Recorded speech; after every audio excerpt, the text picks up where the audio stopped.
This is the Mentor Moments podcast. My name is Brayton Wooters, and I'm joined by my co-host, Dr. Michael Kiener. On Mentor Moments, we take the time to interview counseling professionals and personal mentors. We hope you enjoy this episode and keep tuning in.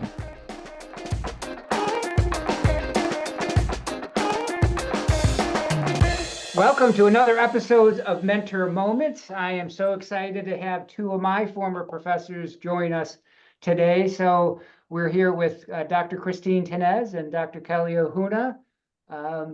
So Kelly, Christine, whoever wants to go first, tell us a little bit about your background and career and how you ended up where you are.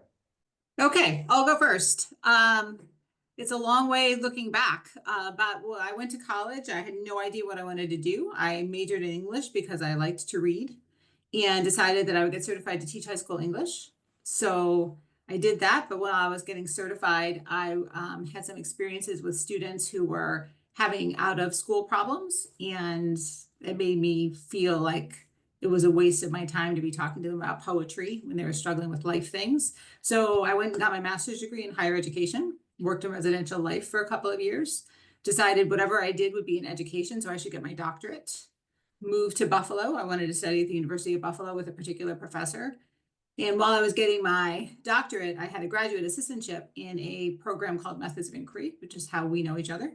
And that was a really kind of unique program that combined critical thinking and study skills for student success. And I did that until the university cut it during a budget cutting year. And then I spent the next 9 years working at a small college teaching teachers about student effectiveness and how they could be better teachers in the classroom. And then for the last 6 years, I've been at the University of Buffalo as the director of the inaugural Office of Academic Integrity. And that's my path. Well, I have one follow-up off-script question. I remember a fun fact about you, Kelly. Yes. When you were in student life and housing, did you have any famous people that you sort of were students under your care, I guess? Well, now that you mention it, I did. Ben Affleck was a resident in my residence hall when I was a graduate hall director. And I got to know Ben well because he broke some rules and he had to see me every time he broke a rule. And after just a year, he decided that he was going to leave college to pursue his acting career. And the interesting part of this story is that I spent a very long time trying to talk him out of that. I thought it was a very bad decision. I told him it was very unlikely his acting career would be successful, that he should have a college degree, etc. And he mentioned you in his Oscar nomination speech, right? I haven't yet been mentioned, but I'm waiting. Okay. All right. Well, so I got my undergraduate degree in elementary education, but I didn't student teach until my last semester and realized that I did not like working with kids, which is a little late to figure this out. However, I knew I liked education, so I went on and got my master's in higher education as well, from Syracuse University. And then I actually really enjoyed graduate school so much that I didn't want to be done.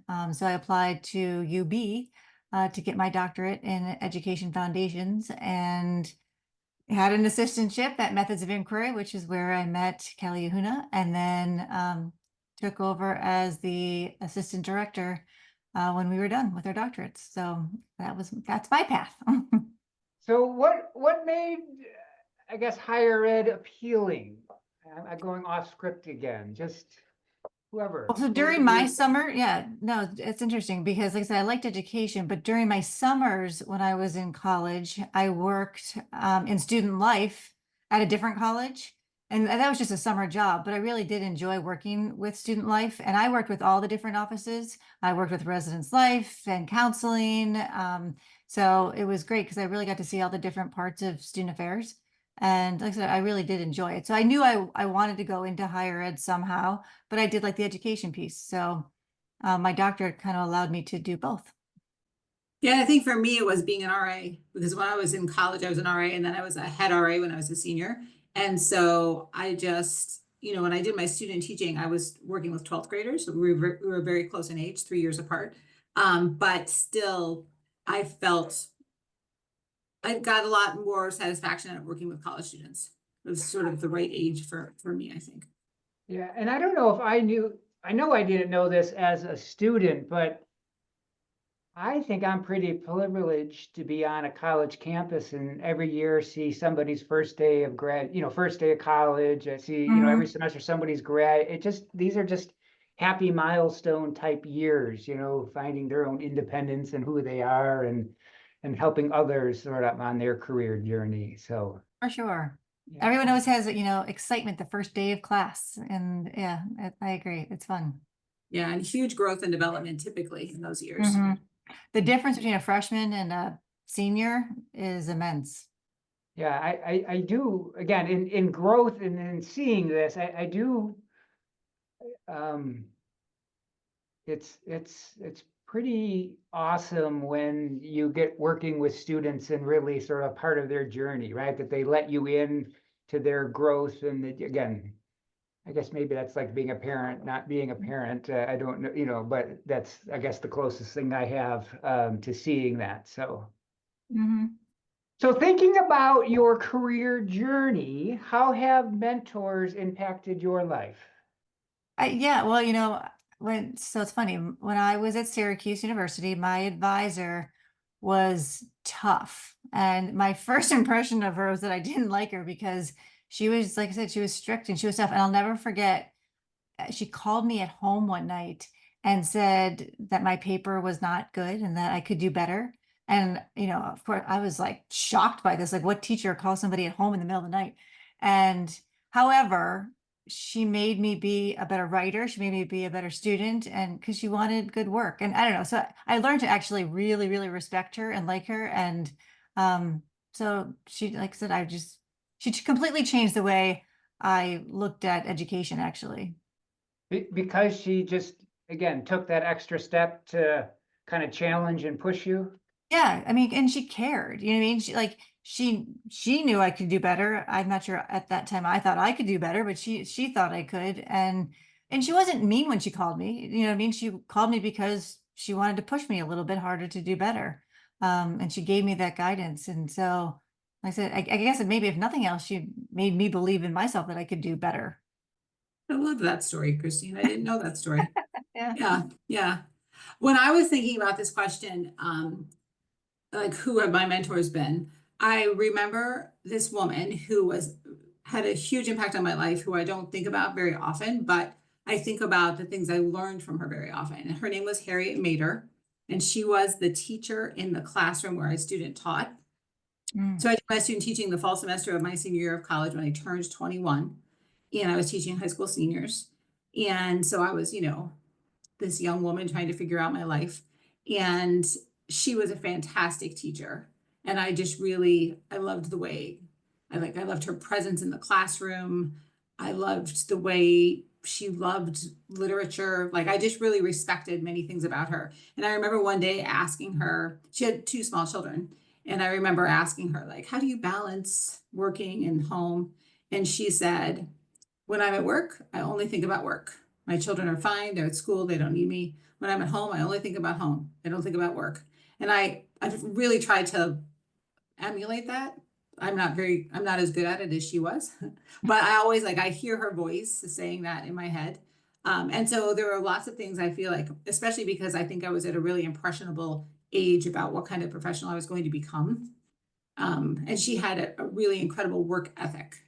She was prepared. I felt like I wanted her to be proud of me. Like I wanted to work to her standards.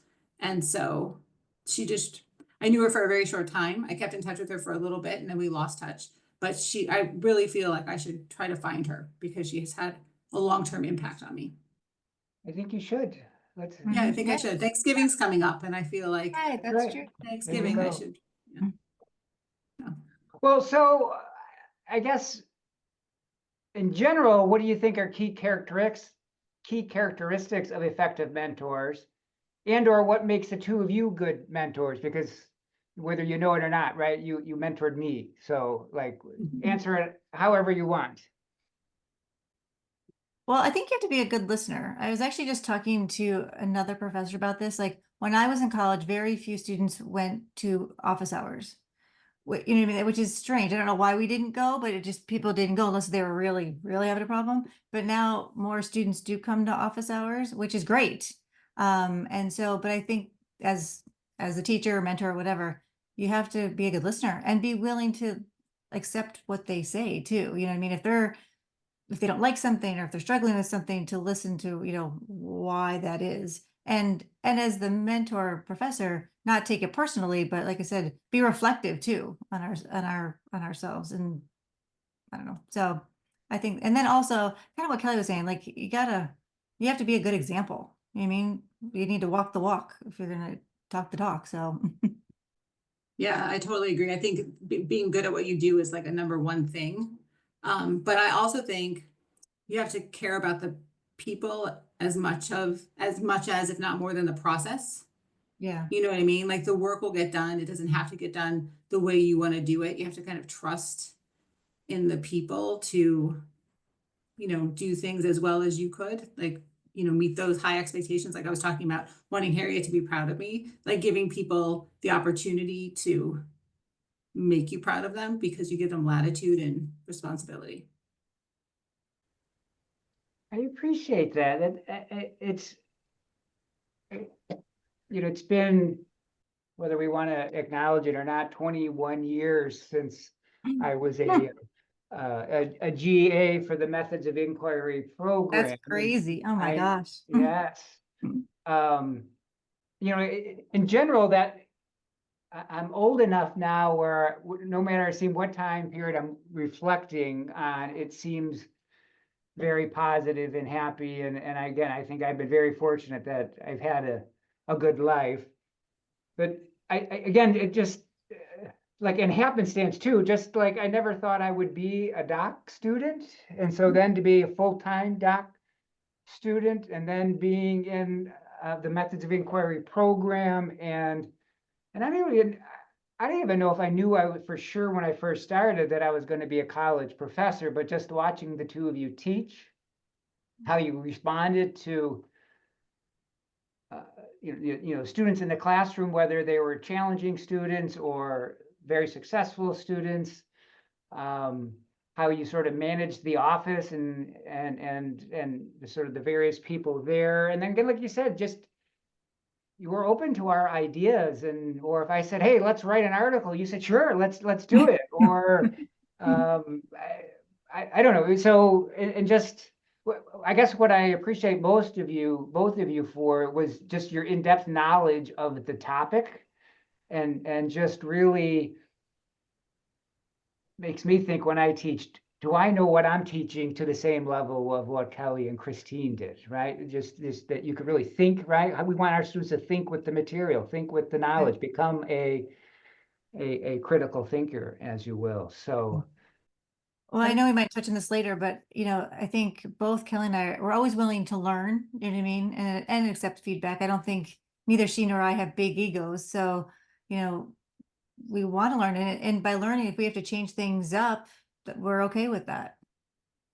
That's the beauty of having, we're talking about a very particular structure of having graduate assistants, but that's the beauty of that structure, because you get grad students from different parts of the university with different specialties and knowledge. And I think bringing those different perspectives, so it gives you breadth of ideas that you wouldn't have if it was always just Christine and I talking to each other. Right. All right, I'm sure I'll say more wonderful things in a second here, of just reflecting back on those good old method days.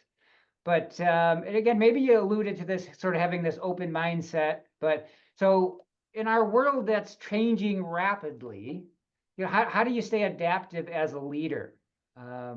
What strategy do you use to sort of stay up to date, being a leader, being a mentor? I would say I don't have really any real strategies for that, but I think the most important thing in higher ed work is to stay in touch with young people.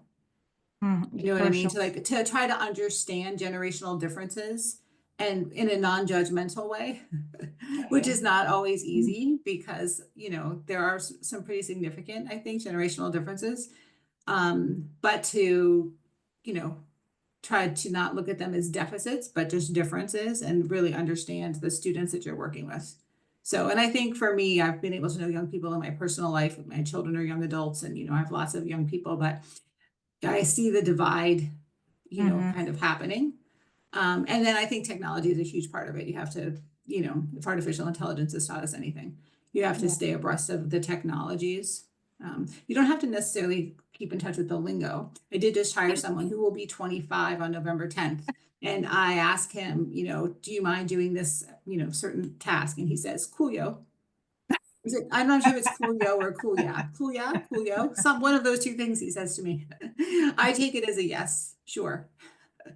Though I was thinking, so I'm going to date us, Kelly.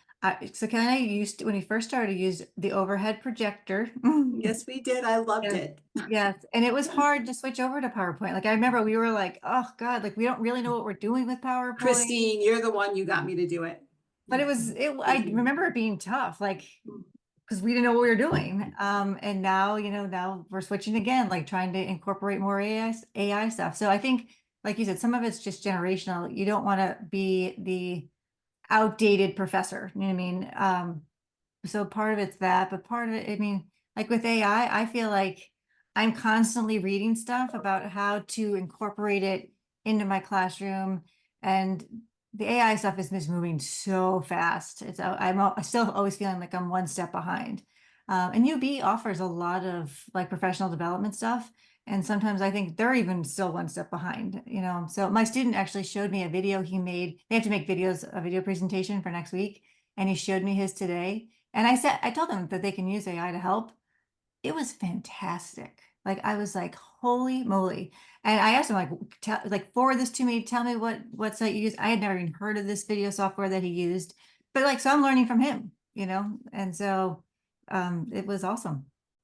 Are you still using PowerPoint, or are we now into Canva? I see a lot of people at Maryville are creating their PowerPoint now in Canva and present like from the cloud.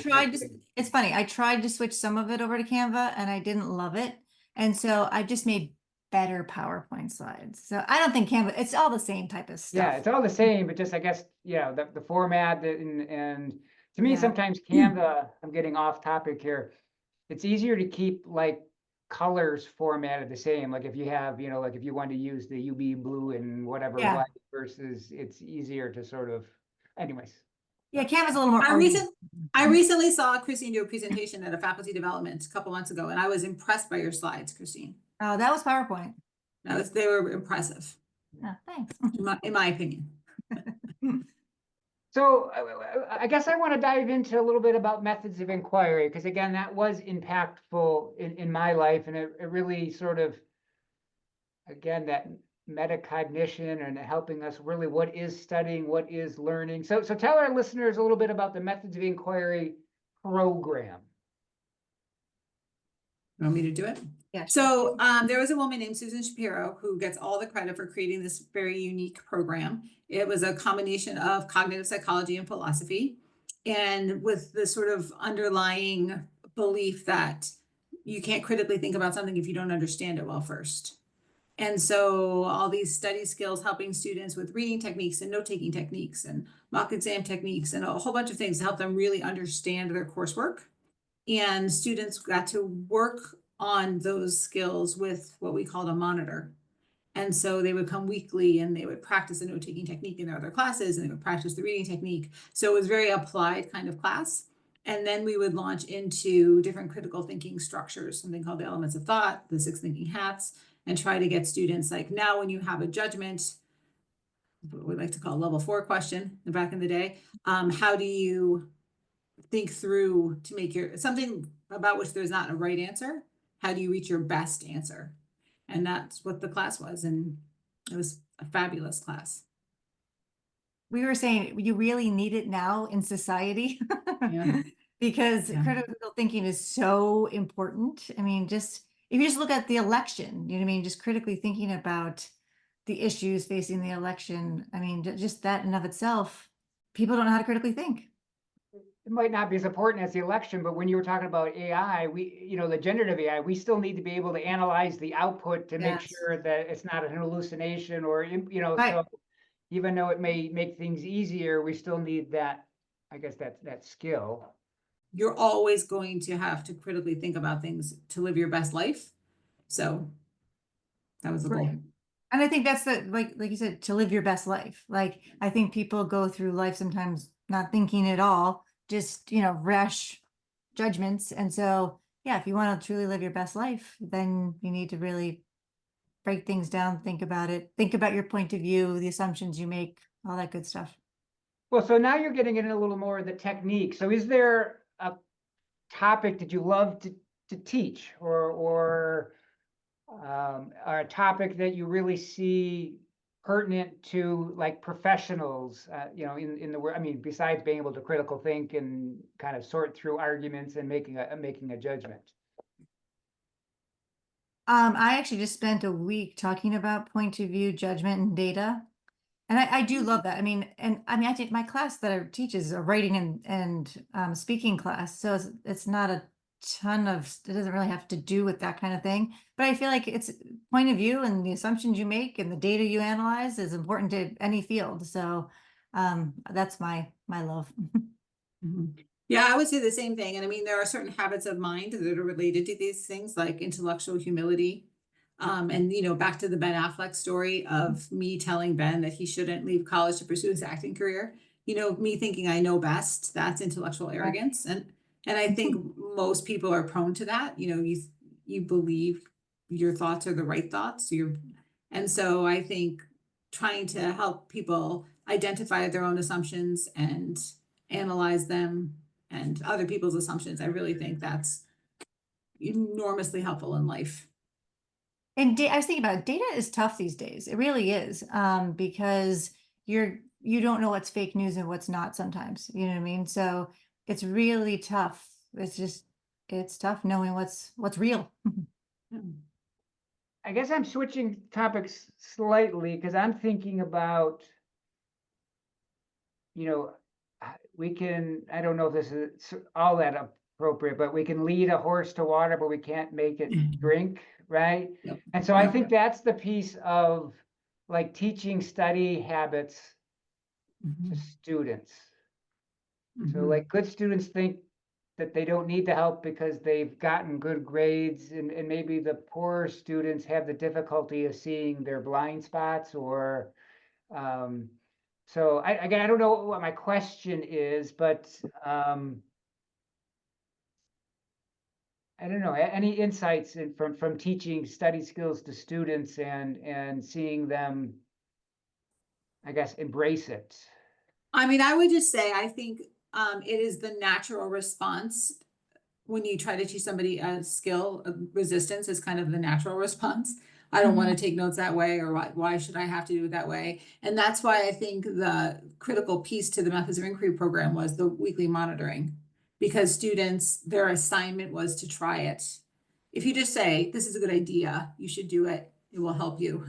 It's less likely for people to do it. And we know that to form a new habit, you have to try something for 6 to 8 weeks. And so, the students just repeatedly trying it and then seeing it pay off when they take an exam or when they have some sort of an assessment. That's when I think you get the buy-in.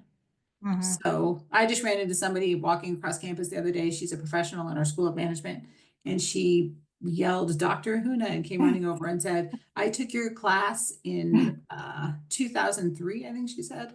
And I think about it all the time, and it's really, and so I do think when people buy in and see the positive effects, you get a long-term kind of commitment. Agree.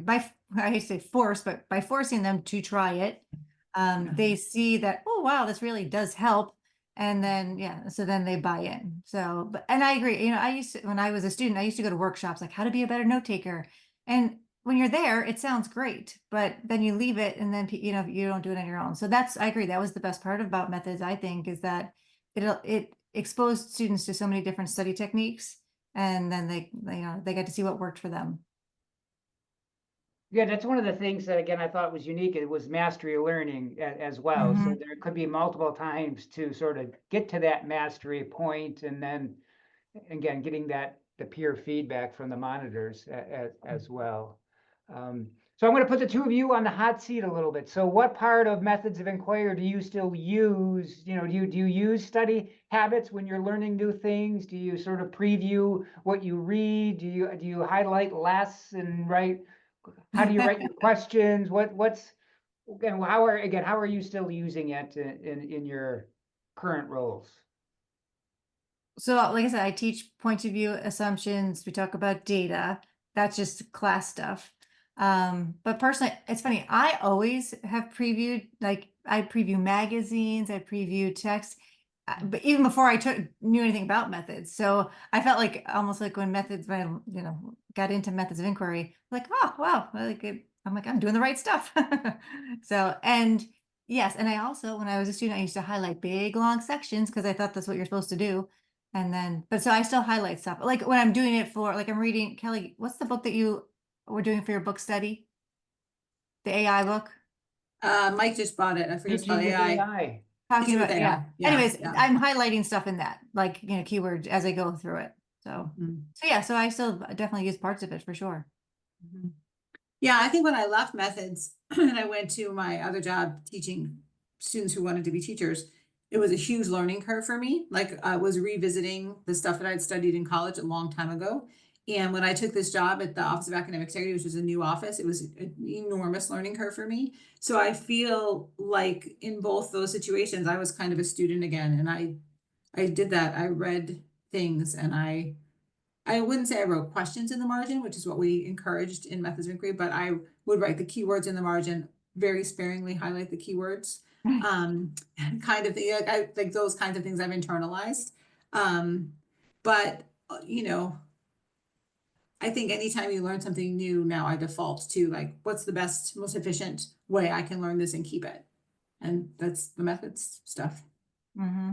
Yeah, and I guess that's what I try to do. How can we have an optimal study session or a work session for me? So how am I, again, previewing or thinking like the expert? So, get my mind started going. How do I have active review? So am I writing some kind of a summary if I spent this whole long time thinking or reading something? How do I do that? I think sometimes in teaching, I try to, again, break it down with the levels of questions. So what is the Yeah. foundational Yeah. things that they have to learn, and then kind of, I guess, scaffold it up. And I guess just keeping, again, I know Christine, you said just the open mindset and just that willingness to learn. So yeah, good. Yeah, I mean, I'm out of the classroom. I don't work with students in class anymore, but I work with them now when they have committed academic dishonesty. And so when I just talk to them one-on-one, the goal is to move them forward so that the next time they're in a challenging situation, they make a different choice.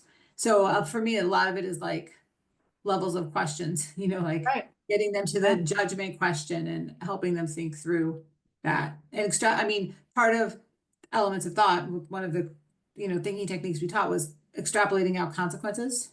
Mm-hmm. And I think that's something that in my role, I try to really help students do. Like in this moment of stress, when you make this decision, it's not just about what's going to happen tomorrow. It's, there's long-term consequences for things. So.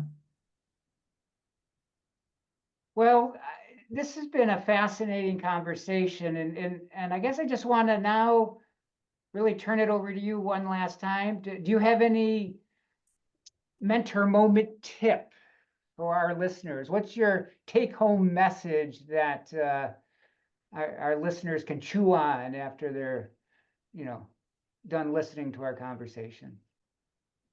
Well, I would say two things, I guess. One is to be present. I feel like so often all of us can get so distracted by our phones. They seem to take over our lives these days, but just to be present and enjoy the process. This is I have a whole new take on life. Like, if you're not enjoying it, what's the point? If you're not getting any sort of fulfillment from it, what are you doing then? It's not worth it if you're not enjoying it. So that's what I would say. Yeah, that's similar to what I was going to say. Try to prioritize your interests over tangible things. Like, I think it's easy to be motivated by things. Like, I want to make more money. I want to have a bigger house. I want, and then your work life follows your goal to get those things. But I think if you don't like the work you're in, I always say, I want to go to work. Like, Right. I don't want to wake up in the morning and be like, oh my God, I have to go to work. I want to Yeah. go to work. And so a huge part of wanting to go to work for me is having good relationships with the people at work. So I think, just sort of prioritizing working on something that you care about with people that you respect is really all you could ask for. Otherwise, it's a long work week. It's a long Yeah. work life. Right. I totally Yeah. agree with you. So, Well, this has been a wonderful conversation. I guess I just also want our listeners to know that, like we've stayed obviously in, well, maybe not obviously because people aren't here. We've stayed in contact for, going on 21 years here. And so again, I just appreciate that. And I think that's what I've learned too. Like I feel like I'm loyal and I don't want to let my students go either, right? Like Yeah. let me, it's fun hearing life updates, right? Absolutely. And Yeah. seeing people progress. So I guess I just want to thank both of you for being two wonderful mentors, friends, colleagues. I can still remember calling you doctor all the time, and both had to like stop it now. Just stop it. You can call me by a first name. And so yeah. I don't know. I just enjoy that time of my life, and I appreciate both of you. So thanks for joining us on Mentor Moment. Absolutely. Well, thanks for Right asking. back at you. Right back at you. Thanks.